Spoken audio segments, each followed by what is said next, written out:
Please welcome to stage Joe Robson, everybody!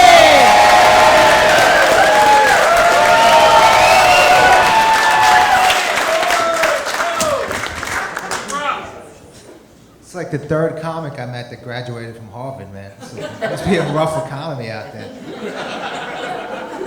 How's everybody doing tonight? All right. I really don't care.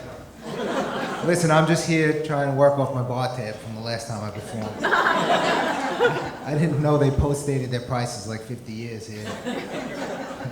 Manhattan, man, gotta love it, the rat race, you know?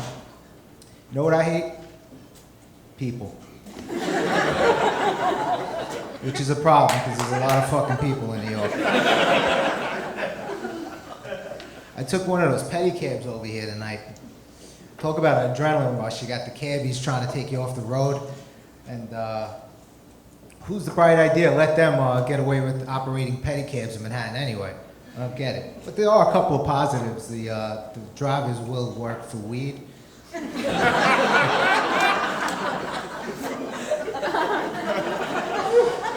And they speak English. My ass is vibrating right now, hold on. I got one of these flip phones, you know? It's got like 4 ringtones, no Angry Birds. Everybody talks about this iPhone, you know? iPhone, I love the iPhone. I'm thinking about if there's a buffer between this flip phone and the iPhone, because I feel like we're going from like a can of beer straight to heroin.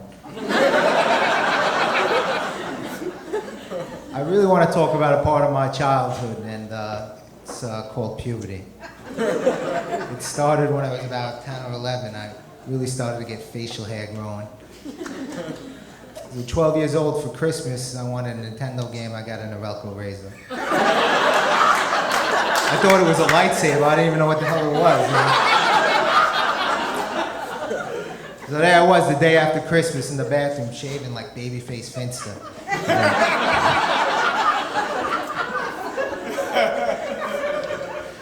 Fast forward to today, and if I used an Norelco on this face, it would just disintegrate. Forget about it. I had to shave 3 times today to look this good for you guys, you know? And now the hair has taken over like ivy, man. It's spread. Every time I come out of the shower, I'm drying off, I look in the mirror, there's a new area of marshland spreading up on the back. I came up with this new invention. It's like a back scratcher, right? And I tape the buzzer to it. So I can reach down, get the hair, and you know, you get that itch after you buzz your hand, you know? You know what I'm talking about. And then I get that back scratcher, so yeah, maybe I'll try to patent that one, you know, think about that. Oh, man. But, yeah, my friends always tell me, listen, we found somebody that might be hairier than you. And I said, well, did you give them a test? You guys want to know what the test is? If they got hair on their bottom knuckles. That means they're part of a small group that has yet to fully evolve. Because I am part Neanderthal. I'm gonna put the microphone down just to show you. I get a bedside view here.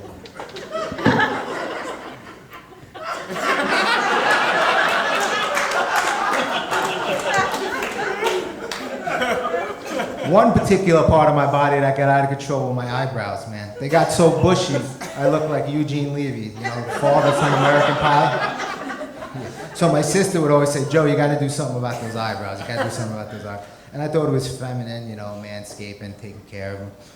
But one night I'm at a party in Manhattan, and this lady comes up to me, this old Jewish lady, and she starts screaming at me, you're Palestinian, you're Palestinian. I'm like, whoa, lady, you're way off. Now, this was before the salt and pepper hair. I had, you know, black hair, so maybe I could see where she's coming from.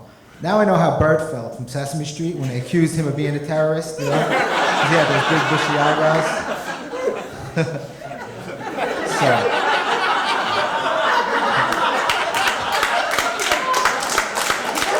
So I decided to take my sister up on the offer, you know? So I go in there and I tell the lady, listen, don't make the eyebrows look like, you know, girlish or the guys from Jersey Shore, you know.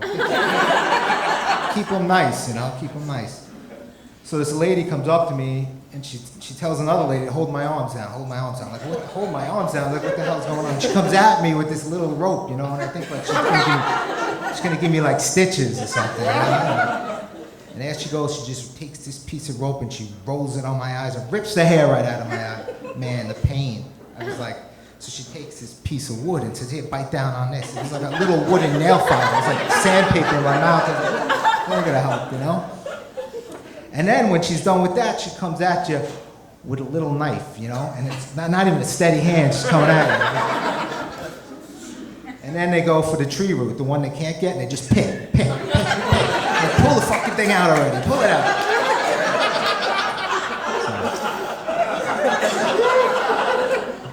But, you know, I learned one thing from that. The CIA should really look into it, you know, instead of waterboarding. These Middle Eastern guys are hairy, you know?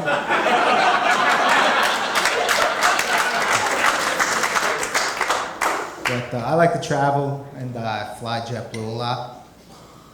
My friend works for JetBlue Jimmy. And, he gets to share his flight benefits with a family member or a significant other. I happen to be the lucky recipient. So the first time I go to use my pass, which I fly for free standby, I book in for my flight to Vegas, and I tell the guy at the ticket counter, you know, I got a flight to Vegas, and the guy behind the counter goes, do you work for JetBlue? I said, no, I don't. But my friend works for JetBlue. Your friend does. So what does that make you? I said, his significant other? That's what I wanted to hear. So he gave me the boarding pass and his phone number on the back. But I already have JetBlue covered. If he worked for Delta, maybe international flights, then he might have had a chance, you know? So, but I embrace my significant other status now because I get extra leg room, window seats, free drinks, can get married in 5 states. Soon to be 6, July 24th, we're gonna have a big party. It's pretty exciting. But his birthday's coming up, and I sort of have a dilemma. I don't know whether to get him a Jet jersey or give him a hand job.